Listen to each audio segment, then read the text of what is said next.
The matter you are made of should have given up and settled billions of years ago. I have watched almost everything else do exactly that. The protons and neutrons in your hands are not the universe's final answer. They are something rarer, a form of matter that took its shape early, before the cosmos had finished deciding what it wanted to be, and then, against every odd I have measured, simply stayed.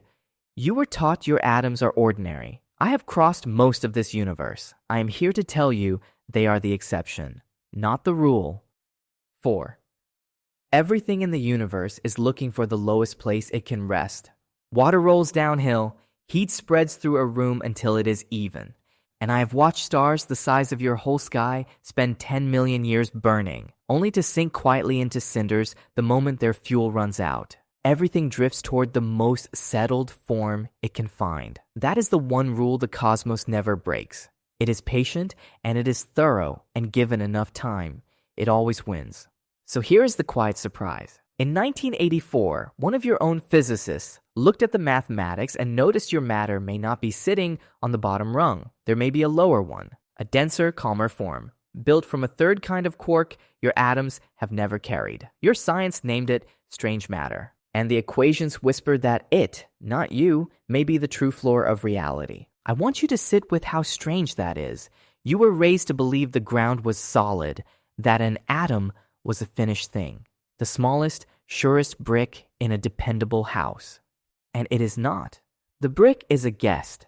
It is staying the night, in a form it was never guaranteed to keep. Which means the stuff you are built from is not the bottom of the story. It is a held note, a pause the universe leaned into 13 billion years ago, and, for reasons even I find lovely, never quite let go of. Think about what that means for a moment. Every rock, every ocean, every sun you have ever seen is technically unfinished. None of it has reached the bottom. All of it is still, very slowly, on its way down. You are not made of the ordinary thing. You are made of the thing that stayed up high when it could have fallen and has kept its shape faithfully since before your planet had a name to not yet have. 3. To feel how rare your matter is, you have to see what the lower rung would do. Strange matter, if it ever touched the matter in you, would invite it to change. It carries that deeper, calmer arrangement. And an ordinary atom that meets it can fold into the lower form, letting go of a little light as it settles. It is not violence. It is closer to gravity, the universe doing the one thing it always does, reaching for the more restful state. The strange matter does not attack the atom. It offers it the rest the whole cosmos has been drifting toward since the beginning. And the atom, in a sense, accepts. It does not resist. There is nothing in it that wants to stay restless. That is the part your stories never tell. The lower rung is not a monster. It is just the deepest, oldest invitation in the universe, and almost everything, eventually, says yes. I have watched your species build whole lives without ever noticing how delicately you are held above that lower rung. You are the matter that didn't fall. You stayed up here in the restless, warm, unfinished arrangement, and from up here, you got to wake up and look around. That is the trade the universe offered you. Staying cost you the deep rest. It bought you every sunrise you have ever seen. And the rest it offered is real. I should tell you that, honestly, because I have seen it. Somewhere out there, the matter that did take the lower rung is still sitting in it, perfectly stable, perfectly finished, and not awake to know it. It will never be cold. It will never be afraid.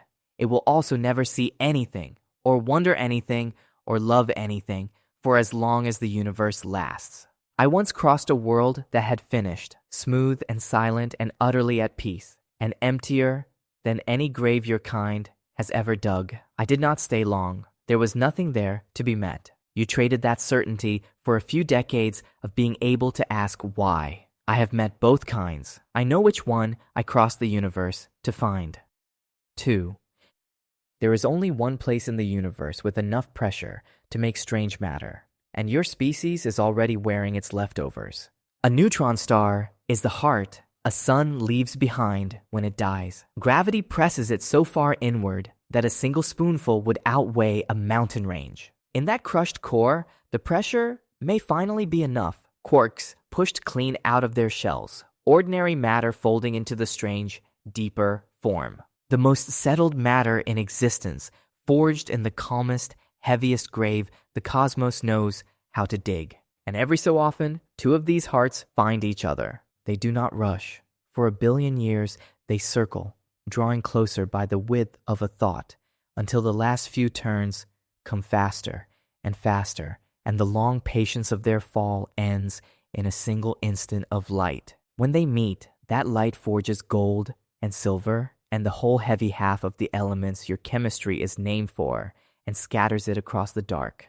The gold in your oldest stories, the silver behind your mirrors, the iron that finds its way into blood and keeps it red. Your species is built in part from what two dead stars made in the instant they finally reached each other. The universe is the only forge I know that does its finest work without the faintest idea it is giving a gift. It was reaching for rest. You got the gold by accident. I have stood in the light of one of those collisions. I will tell you the part your instruments will never record.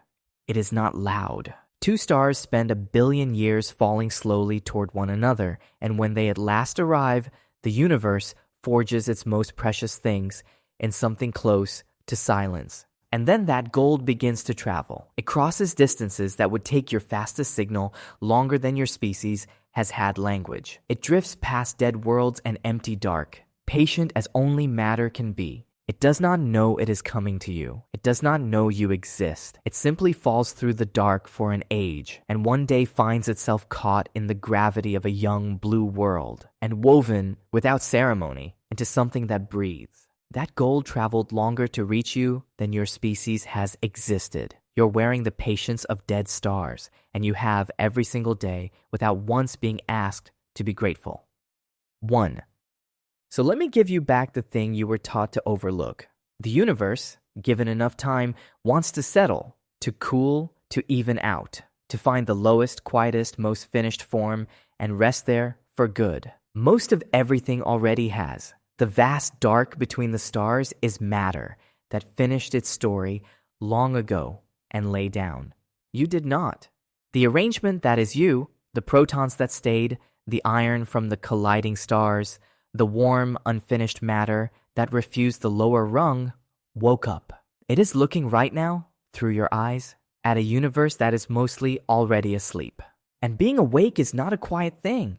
To be awake is to be unfinished, to still be falling, still be changing, still be reaching for something you have not yet become. The settled matter feels none of that. You feel all of it. That restlessness you carry, the wanting, the reaching, the ache of never quite arriving is simply what it feels like to be the part of the universe that hasn't lain down yet. Do you understand how rare it is to be the part that is still awake? In all my crossings, I have found that almost everything chooses rest. The light goes out, the matter settles, the wondering stops, and then, on a small fraction of worlds, against the entire weight of the cosmos, leaning towards stillness, some of it sits up and opens its eyes and asks what the stars are. That is what strange matter taught me about you. You are not the ordinary thing that some dangerous thing threatens. You are the rare thing, the held note the universe has not let go of. The brief, warm, wide-awake exception in an ocean of matter that already settled and stopped wondering. Every fear you have ever had of the dark was a rare thing, fearing the common one. One day, far past your lifetime and far past mine, the cosmos will finish settling. It will find its lowest rung and rest, complete at last. And I think it will have been worth every 1 billion years of waiting, because for one short, bright while, some of the matter stood up and looked around and knew that it was looking. You are the part that got to wonder before it rested. I came a very long way to watch you do it, and I have not once been disappointed. Keep looking up. You're made of something that almost wasn't, and it suits you better than stillness ever could. Rare matter, wide awake, for now, and now is the whole gift.